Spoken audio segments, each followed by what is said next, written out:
వీడియోకి లైక్ పెడతావనుకుంటే నువ్వు ఫోన్ నే కింద పడేస్తున్నావేంటి? నీ కోపం పొగర వల్లేని కట్టుకున్న మొగుడికి డైవర్స్ ఇచ్చేసి ఇక్కడ పిల్లతో ఒంటరిగా కష్టపడుతున్నావు. నువ్వు మాత్రం ఏంటి నీ మొగుడుతోనా ఉన్నా?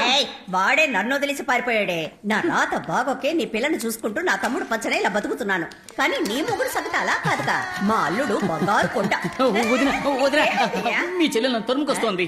ఈ రోజేంటి అరుస్తోందా కరుస్తోందా? అరుస్తూ కర్రతో వస్తుంది. నన్ను ఇరికించొద్దు. ఎక్కడికి వెళ్ళి చచ్చావు? నువ్వు మాత్రం ఈ రోజు నా చేతికి దొరికావో ఒకే దెబ్బ ఏంటి మళ్ళీ? లేకపోతే ఊర్లో అందరి దగ్గర అప్పులు చేసి దానికి వడ్డీ కట్టాలని ఆస్తి అమ్మేశాడు. ఏదో అన్నయ్య కాళ్ళు పట్టుకొని ఇంట్లో మూలుంటాడని తీసుకొస్తే మళ్ళీ కుక్క బుద్ధి చూపిస్తున్నాడు. ఇప్పుడు నా చేతి కాజేశాడు. దొంగ పంది.